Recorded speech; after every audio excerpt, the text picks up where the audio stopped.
E aí, galera do sétimo ano, tudo beleza? This is Mr. Rocha. Vamos direto ao ponto, galera. Então, na nossa última videoaula, a gente teve assim, uma espécie de introdução àquele tempo verbal que chamamos de Simple Past ou Past Simple, ou seja, que é usado para falar do passado. Tranquilo? Então vamos rapidamente revisar o que a gente viu naquela última videoaula. A gente viu que os verbos são divididos em dois grupos, verbos regulares e irregulares, correto? Então, por exemplo, o verbo make, que é o verbo que a gente está estudando agora, o passado dele ele é irregular, então o passado dele é made.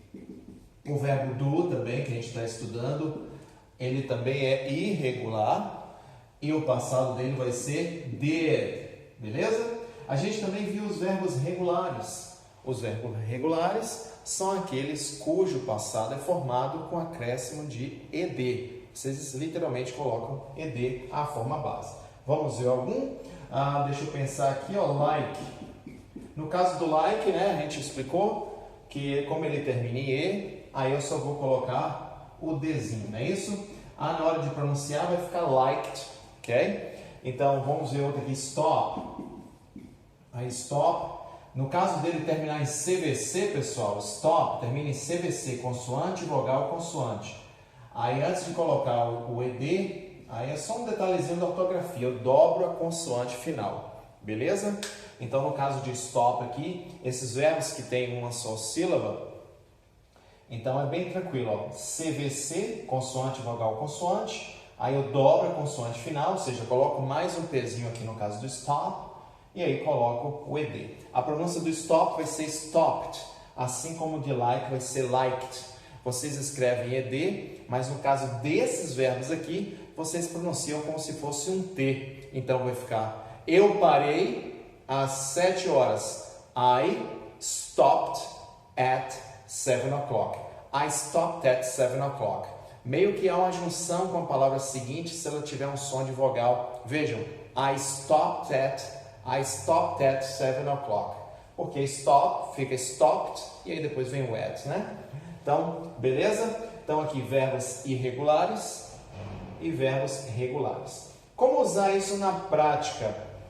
A gente viu que essa forma aqui, que é a forma do passado, no caso made, que é o passado de make, eu só vou usar quando eu fizer uma afirmação sobre o que ocorreu. Quando eu disser que algo ocorreu. Por exemplo, vamos lá, eu quero dizer algo do tipo, eu fiz uma panqueca ontem à noite, eu vou dizer isso em inglês.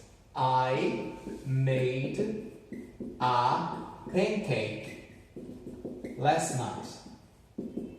Vou colocar o night aqui embaixo, beleza, galera? Então vamos lá, I made a pancake last night. Então, quando eu disser que algo ocorreu, ou que eu fiz algo, que alguém fez algo, aí que eu vou usar a forma no passado, certo? Então, ó, eu fiz uma panqueca noite passada e gostei muito. Aí eu vou dizer o quê? And, vou colocar a conjunção and, I liked it a lot. Liked it, no passado, it a lot. Eu posso até tirar esse I aqui, viu, pessoal?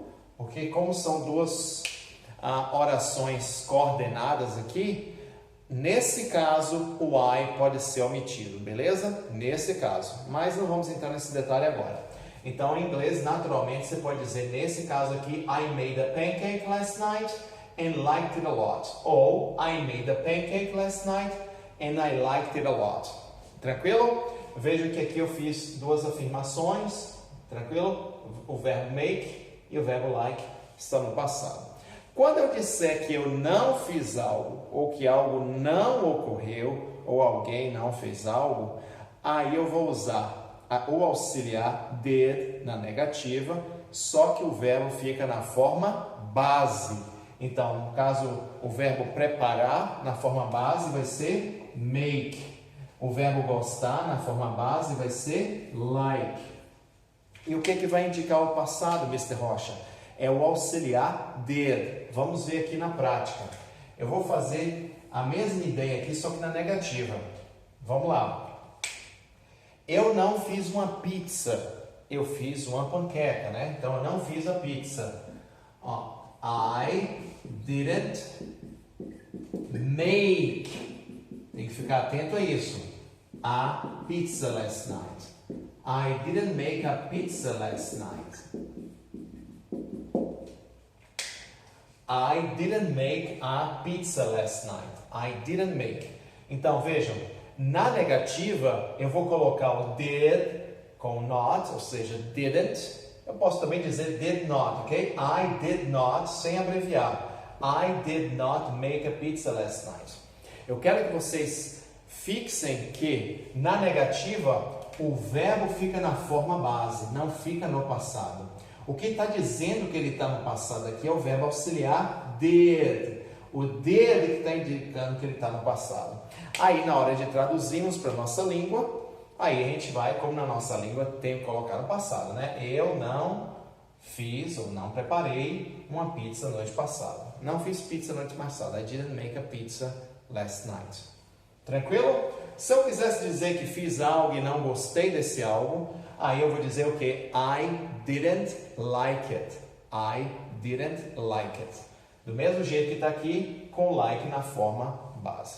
Quando a gente perguntar se algo ocorreu, se alguém fez algo ontem, noite passada, final de semana passado, ou perguntar o que a pessoa fez, o que comeu, aonde foi, ou seja, quando fizermos algum tipo de pergunta no passado, aí vocês também vão usar o did, só que antes do sujeito, e também o verbo fica na forma base. Ou seja, colocou o did, o verbo fica na forma base. Colocou o did, o verbo fica na forma base. Vamos memorizar isso. Então vamos lá.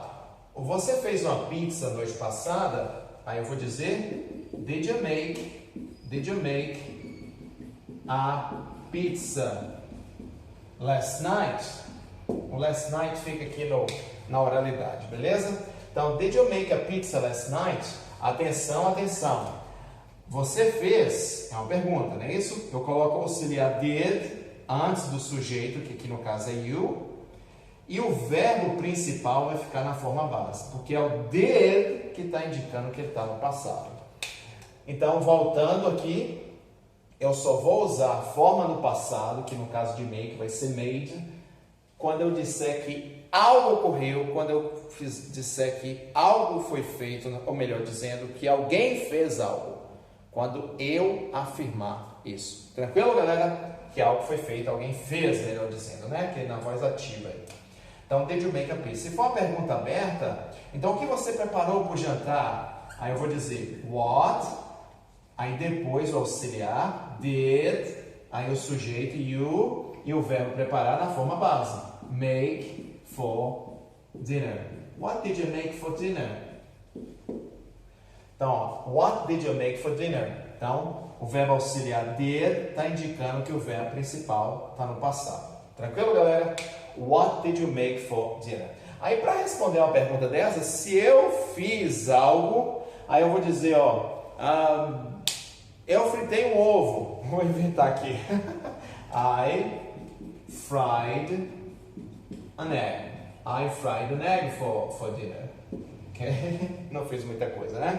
Então, veja que o verbo fritar vai ser o quê? Vamos colocá-lo aqui, ver se cabe. É o verbo fry. Aí ele é regular. O passado dele vai ficar fried. Eu vou tirar, é outra regrinha de ortografia aqui, pessoal. Quando o verbo terminar em Y, eu tiro o Y, coloco o I e aí depois acrescento o ED. Então, no caso, fry, fried, né? Isso a gente tinha visto com o verbo, por exemplo, study. Na verdade, a regra, para ser mais precisa, é quando terminar em consoante mais Y. Então, eu mesmo vou me corrigir aqui. Consoante mais Y. Se o verbo terminou em consoante mais Y, eu tiro o Y, coloco um I e aí depois coloco o ED. Porque, por exemplo, em verbos como play, vamos colocar aqui embaixo, ele termina em vogal mais Y. Aí, para colocá-lo no passado, eu só vou acrescentar o ED mesmo, não altero nada. Played, ele também, obviamente, é regular, né? Por isso que eu estou dando exemplo com ele. Se eu quisesse dizer, ó, eu não preparei nada, pegando aqui o embalo dessa pergunta, what did you make for dinner? Eu não preparei nada. Aí vai ficar I didn't make anything. O anything aqui equivale ao nosso nada, ok, pessoal? Então, I didn't make. Vejam de novo, colocou o did, o verbo fica na forma base. Então, essa espécie de regra aqui se aplica para a maioria dos verbos, pessoal. Para a maioria dos verbos. Aí hoje a gente vai ver o nosso amigo, o verbo to be no passado. O famoso verbo to be, que vocês já viram lá desde o 6º ano, se brincar até bem antes, não é isso? No presente, vocês viram que ele tem 3 formas. Am, is and are, não é isso? Am, is e o are, não é isso?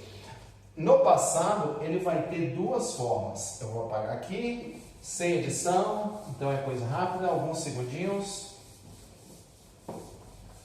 Então veja, pessoal, o verbo to be, assim como no presente, ele no passado, ele vai fugir a essa regrinha que eu acabei de passar aqui para vocês, que pode ser aplicada com a maioria dos verbos. Então, no presente, então a gente vai ter o quê? I am, you are, he, she, it is, I, we, you and they are. Tranquilo? Só para uma revisão rápida. Então, a gente tem 3 formas no presente. Am, are e is. Para fazermos uma pergunta no presente, por exemplo, estou certo? Aí eu vou usar, qual é a regra que a gente aprendeu? Vocês vão pegar o verbo e colocá-lo antes do sujeito. Não vai alterar nada nele, só vai colocá-lo, mudar de posição, colocá-lo antes do sujeito. Então, estou certo? Ficaria o quê? Am I right? Am I right, guys? Ok? Vocês têm certeza? Em inglês fica Are you sure? Are you sure? Vocês são curitibanos? Are you curitibano? Are you from Curitiba? Ok, pessoal? No passado, que é o que interessa no momento, ele vai ter 2 formas. Então, para I, eu vou dizer I was. Para you, you were. Para he, she e it, eu vou usar was de novo. E para we, you and they, eu vou usar were. Então, vejam bem. Essas formas was e were, veja a pronúncia desse aqui, ó, were. Essa aqui é was. Então, veja que essas formas é como se fosse ser ou estar, só que no passado. Por exemplo, eu estive aqui ontem, para eu mais ou menos falar isso em inglês, eu posso usar essa forma aqui, ó. Eu vou colocar aqui embaixo os exemplos. I was here yesterday. Eu estive aqui ontem. I was here yesterday. Então, eu estou aqui agora. I am here now. Né? I am here. Eu estive aqui, ou estava aqui, dependendo de como vocês traduzem. Então, vai ficar I was here yesterday. Ok? Para eu fazer uma pergunta com esse verbo, aí vai funcionar da mesma forma que ele no presente. Ou seja, eu vou mudar a posição dele, vou colocá-lo antes do sujeito. Então, por exemplo, vocês estavam aqui ontem? Aí eu vou perguntar dessa forma. Então, aqui foi o que? Modo afirmativo, modo interrogativo. Vai ficar, were you here yesterday? Were you here? Vejam, a posição dele seria aqui, you were, não é isso? You were. Só que eu troquei a posição dele e coloquei antes do sujeito. Então, a pergunta vai ser, were you here yesterday? Para eu responder, uma opção seria dizer o quê? Sim, estava. Ou sim, estávamos, né? Se for nós, né? Então, sim, eu estava. Yes, I was. Não, não estava. No, I wasn't. No, I wasn't. Seria a forma negativa dele. Então, você usa o mesmo verbo. Só coloca not junto com ele. Então, deixa o Mr. Rocha apagar aqui. Para a gente ter um visual melhor aqui do quadro, galera. Então, aqui tem o modo afirmativo, modo interrogativo e o o modo negativo meio que vocês já viram aqui. Então, na negativa, vocês só vão acrescentar o not, a frase, né? E ele fica depois do verbo. Então, eu não estive aqui ontem, ou não estava aqui ontem. Em inglês, vocês vão dizer I was not, ou então I wasn't, que é a forma abreviada, here yesterday. I wasn't here yesterday. Ok? Para vocês fazerem as chamadas WH questions, são aquelas perguntinhas com what, where, who, how, when, why e muitos outros. Aí vai funcionar da mesma forma que essa aqui, ó, a modo interrogativo. Por exemplo, onde você estava noite passada? Como é que eu perguntaria isso para alguém? Onde você estava noite passada? Vai ficar dessa forma. Então vai ficar where were you? Veja a pronúncia. Where were you? Where were you last night? Where were you last night? Quase não cabe aqui, né, galera? Veja where, que é onde. Were, que é a forma do verbo to be, ou ser ou estar no passado, né? You, que é você no sujeito, é o sujeito da frase aqui. E o last night, noite passada. Veja que ele fica o quê? Antes do sujeito. Quer seja uma pergunta yes or no, quer seja uma WH. Tranquilo? Então, se for uma yes or no, como essa, were you here last night? Você estava aqui ontem, ou yesterday no caso, né? Were you here yesterday? Aí seria o quê? Uma yes or no question. Então, você responde geralmente com yes, ou então com no. Se for uma pergunta aberta como essa, onde você estava na noite passada? Aí você não vai poder dizer sim, ou então não. Aí vocês vão dizer o quê? Onde vocês estavam. Vocês podem dizer, eu estava em casa. Então vai ficar como I was at home. Claro que aqui fica subentendido, né? Vocês poderiam simplesmente dizer at home. Where were you last night, Mr. Rocha? At home. Ok? At home. Mas para a gente memorizar aqui que para I você vai dizer was, né? Isso. Yes, I no caso fica I was at home.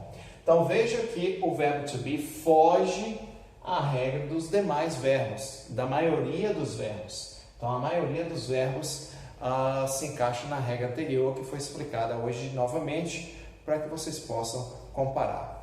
Tranquilo, pessoal? Até o próximo encontro ao vivo ou a próxima videoaula. See you guys. Bye bye.